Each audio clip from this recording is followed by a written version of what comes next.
불교 문화유산을 전시할 법주사 성보박물관이 불법 건축으로 사용 승인을 받지 못하면서 개관 후 2달째 관람객을 받지 못하고 있습니다.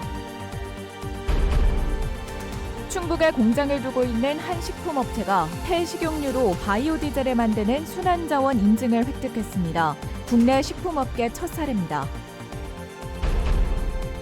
배우 유해진의 연극 복귀 무대로 화제를 모았던 극단 청년극장의 이윤혁 대표를 만나 무대의 뒷이야기와 지역 연극계의 생존 문제에 대한 고민을 들어봤습니다. 내년 개최되는 제천 국제 한방 천연물 산업 엑스포와 영동 세계 국악 엑스포 행사 준비가 속도를 내고 있습니다. 충청권 하계 유니버시아드 마스코트와 홍보대사도 공개됐습니다. 여러분 안녕하십니까? 계속해서 뉴스데스크 충북 소식입니다. 혈세 198억 원을 들여 지은 법주사 성보박물관이 성대한 개관식을 하고도 40일 넘게 문을 못 열고 있습니다. 불법 건축 문제로 사용 승인을 받지 못해 개관 다음 날부터 휴관에 들어간 건데요. 보훈군은 모두 알면서도 불법 행사를 용인해줬고 군수가 축사한 것도 모자라 예정된 휴관을 외부에 숨기기까지 했습니다. 정재영 기자가 보도합니다. 198억 원을 들인 성보박물관은 착공 약 3년 만인 지난 9월 24일 성대한 개관 축하 행사를 열었습니다. 불교 문화유산이 가득한 박물관은 관람객들로 발 디딜 틈이 없었습니다. 그런데 40여일 만에 다시 찾은 박물관은 불이 꺼진 채 문이 굳게 닫혀 있습니다. 알고 보니 개관식 바로 다음 날부터 휴관에 들어간 것. 개관식도 했는데 못 들어간다고 하면 힘들게 또 시간 들여서 왔는데 많이 아쉬울 것 같아요. 설계보다 953제곱미터를 더 넓게 지은 불법 건축이 드러나 보훈군의 사용 승인을 받지 못한 겁니다. 원래 숲이었던 만큼 산림도 더 훼손됐습니다. 이 때문에 보훈군은 그날 행사가 개관 못하는 개관식임을 이미 알고 있었습니다. 애초에 쓸 수 없는 건물이었던 건데 보훈군이 법주사 요청을 용인하면서 행사뿐만 아니라 관람객 입장도 가능했던 겁니다. 지난달 개관식에는 국가유산청장은 물론 이런 내용을 가장 잘 아는 최대형 보훈군수가 참석해 직접 축사까지 했습니다. 그런데도 당일 현장을 취재한 언론에조차 심지어 국가유산청에도 사실을 알리지 않아 개관 소식을 듣고 찾아온 관람객들은 헛걸음을 해야 했습니다. 돈을 이렇게 많이 들여놓고 말이야.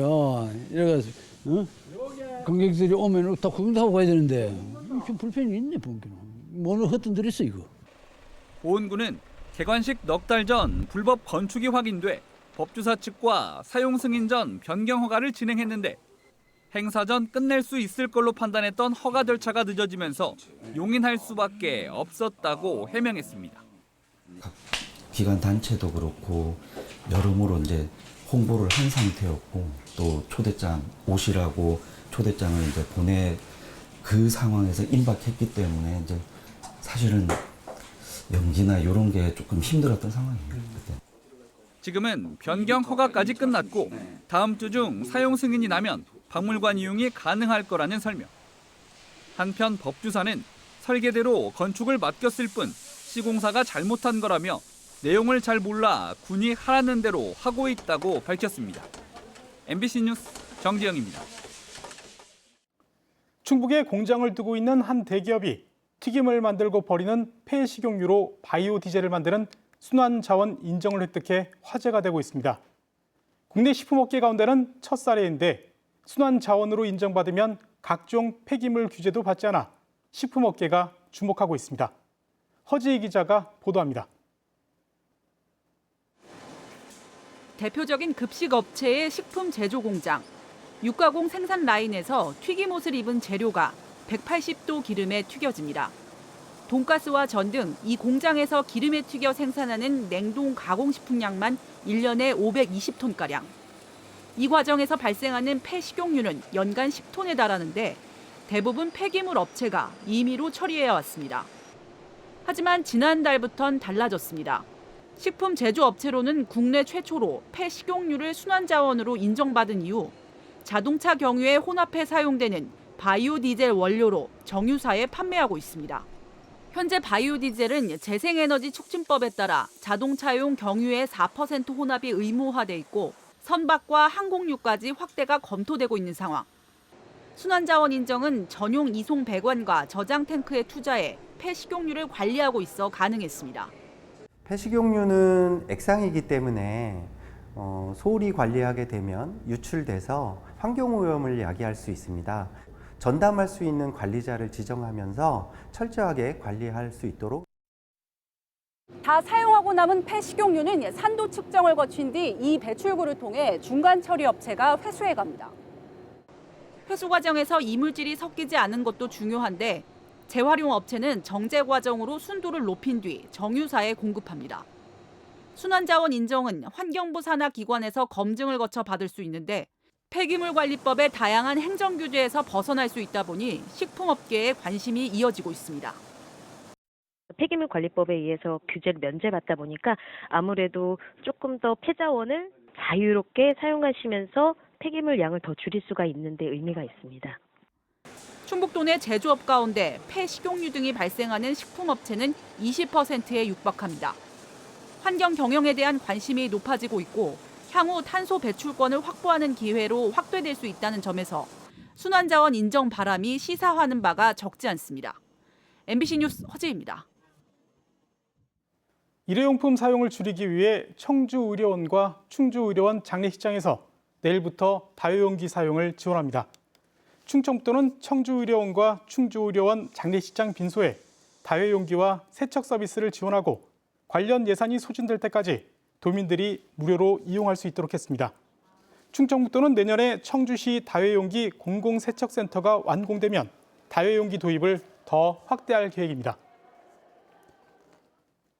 KTX 오송역 고가선로 아래 선화 공간에 복합시설을 건립하는 사업이 본격적으로 추진됩니다.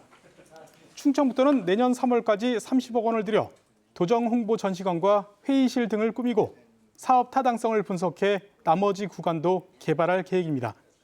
철도 선화 공간 활용 실태를 보기 위해 유럽 출장을 다녀온 김영환 지사는 장기적으로 전국의 공직자들이 회의할 수 있는 공간이나 학생들의 창업 공간으로 만들 예정이라고 밝혔습니다. 충북을 세계에 알릴 대규모 엑스포가 내년에 잇따라 개최됩니다. 제천국제한방 천연물 산업 엑스포와 영동 세계국악 엑스포인데요.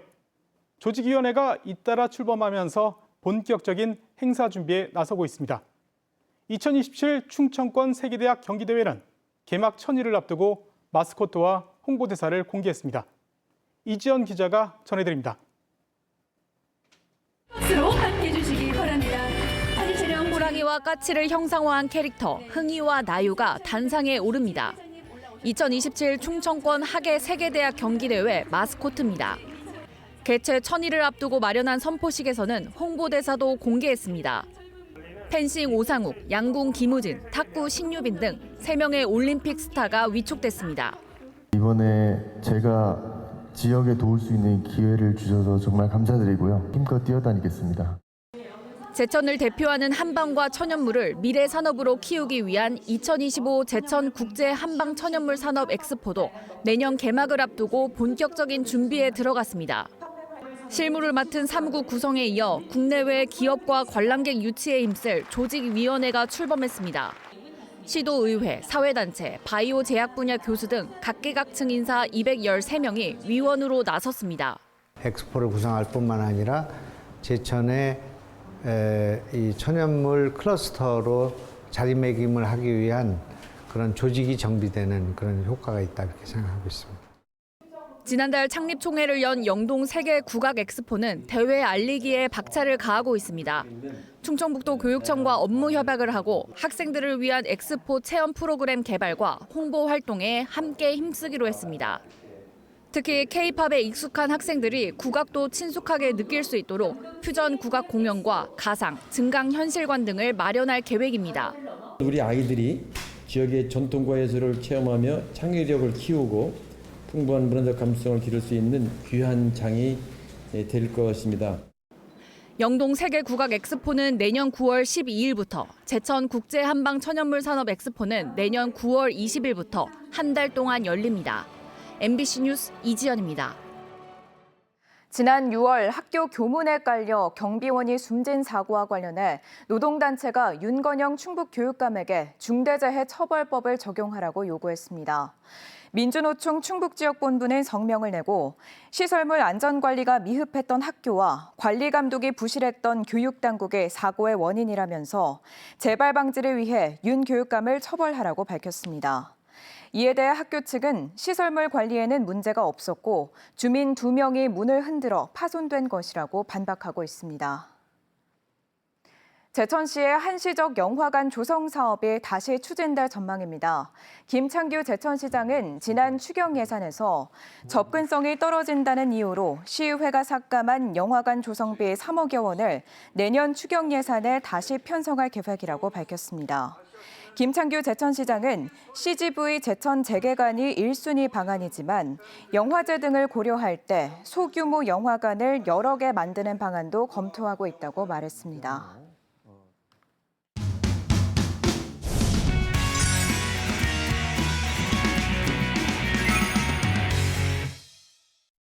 배우 유해진의 30년 만에 복귀 무대로 화제를 모았던 극단 청년극장. 40주년 공연을 마친 이윤혁 대표에게 무대 뒷이야기 그리고 지역 연극의 생존에 대한 고민을 들어봤습니다. 오늘 이 사람 이병선 기자입니다.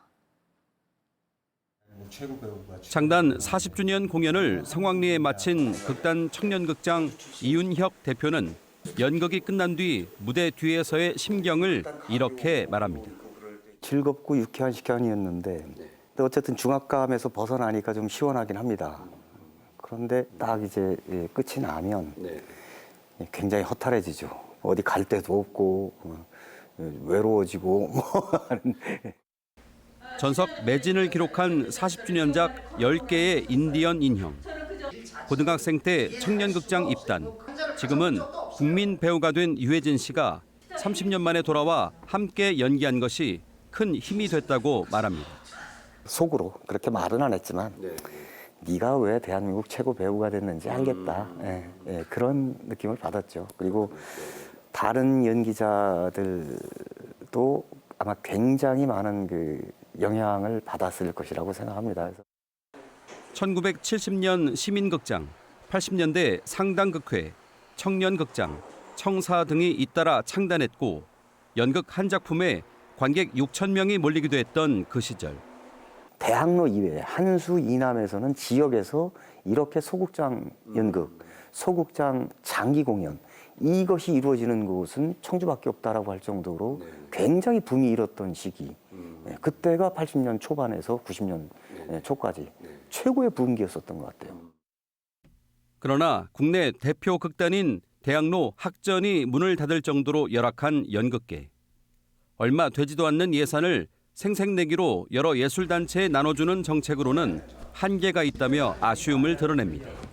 깊이, 넓이, 높이가 있는 이런 극장이 좀 만들어져서 그래야 뭔가 새로운 기술적 시도들, 새로운 시도, 실험 이런 것들을 해야 관객들도 연극 재미있는데? 볼만한데? 충북 혹은 대한민국 연극이 관객들하고 계속 호흡하고 사랑받고 성장하고 이렇게 나가기 위해서 어떤 것이 좀 필요할지 좀 제언을 좀 해주신다면은. 작품 제작비를 지원해주는 이런 것도 물론 필요하겠지만 단체를 육성시키는 것 그리고 예술가들을 좀 재교육시켜줘서 좀 그 역량을 좀 강화시킬 수 있는 이런 프로그램들이 좀 만들어졌으면 좋겠다는 바람이 있죠. 그래서 전용 극장 하나 마련하는 게 소원이라는 그는 이런 바람을 마지막으로 전했습니다. 극장에서 객석들이 좀 이렇게 꽉꽉 차 있으면 연기자들도 더 신나고 더 열심히 할 수 있고 그러니까 연극 좀 많이 앞으로도 사랑해 주셨으면 하는 바람의 말씀을 드리겠습니다. MBC 뉴스 이병선입니다. 오늘 오전 7시 50분쯤 청주시 남일면의 한 하천변에 설치된 텐트에서 불이 나 63살 남성이 숨진 채 발견됐습니다. 소방당국이 행인 신고를 받고 출동했을 때 텐트는 모두 불에 탄 상태였고 텐트 안에서는 가스난로와 부탄가스, 낚싯대 등이 발견됐습니다. 경찰은 정확한 사망 원인을 조사하기 위해 국립과학수사연구원에 부검을 의뢰했습니다. 복지센터 동료 입소자에게 흉기를 휘두른 50대가 구속됐습니다. 청주 흥덕경찰서는 지난달 29일 청주시 신봉동의 한 실직자 복지센터에서 65살 입소자에게 흉기를 휘둘러 다치게 한 50살 남성을 살인 미수 혐의로 구속했습니다. 사건 이후 이 남성은 경북 김천까지 달아났다 나흘 만에 청주의 한 폐가에서 붙잡혔고 경찰 조사에서 피해자가 자신을 무시해 범행을 저질렀다고 진술했습니다. 문제 행동을 통제한다며 요양원 입소자들을 감금한 요양보호사들이 항소심에서도 벌금형을 받았습니다. 청주지방법원은 감금 혐의로 재판에 넘겨진 요양보호사 12명에 대한 항소심에서 각각 벌금 100만 원을 선고한 원심 판결을 유지했습니다. 이들은 청주의 한 노인 요양원에서 일하면서 지난 2021년 7월부터 한 달 동안 27차례에 걸쳐 취침 시간에 입소자들이 머무는 방문을 잠가 출입을 못하게 막았습니다. 재판부는 다른 방법이 있는데도 불구하고 과도한 신체 제재를 한 것으로 인정된다고 판시했습니다. 지난해 청주시가 위탁 운영한 눈썰 매장이 무너져 12명이 다친 사고와 관련해 이범석 청주시장이 썰 매장 설치부터 운영까지 철저한 대응을 지시했습니다. 뉴스 마칩니다. 잠시 후 스포츠 뉴스가 이어집니다. 고맙습니다.